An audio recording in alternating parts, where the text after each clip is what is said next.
Dina, can you talk about Sweet more so the viewers can be more in touch of what this is really trying to do and trying to make up for? And how did you come up with this kind of summit? Okay, siguro let's start from the beginning. I was with the national team for Dragon Boat. This was years ago. So interestingly, my trajectory into sports is not like many of you guys. Probably when you were younger, you were already in sports.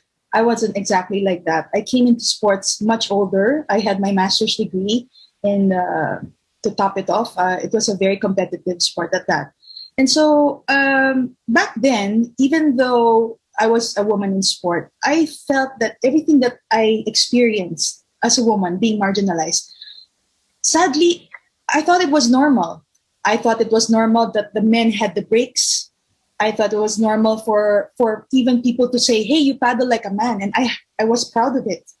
And so one thing led to another. After my competitive career was over, I was drawn into a program in the United States by then Secretary Clinton.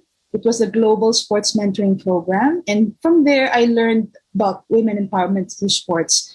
And looking back, parang, oh my gosh, yes, there is something wrong. And how come I never even saw it? So it became my mission coming back to have events or women in sports activities.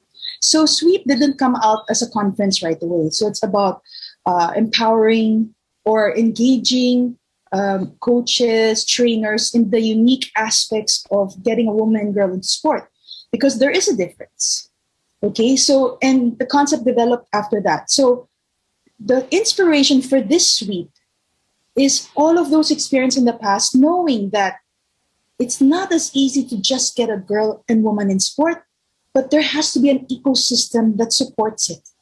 How many times have we had, like, we taught teachers and trainers, and yes, they go back to their schools and they're happy.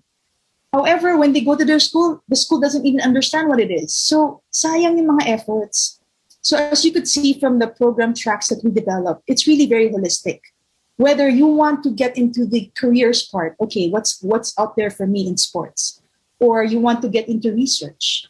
And that's why it has expanded so much. And really, I don't know if I've gone above my head on this, but one thing I'm very thankful is that when we made the call to people like Heidi or Natasha, I mean, it just was almost like, well, yeah, let's do that.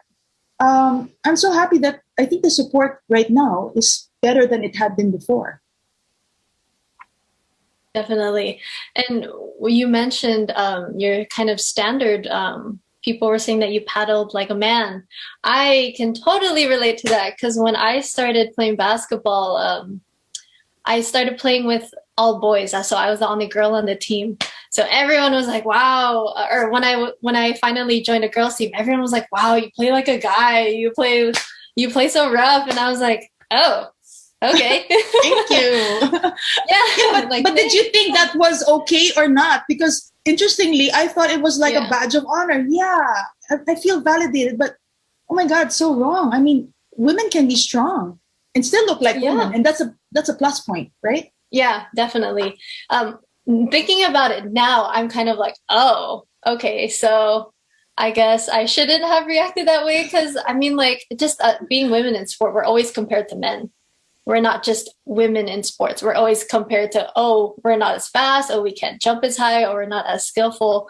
So it's great to hear that we have this system in this conference to kind of help us all build the women in sports. Smart Sports, Tiebreaker Podcast. She just knocked down a 3. She just scored the game-winning goal.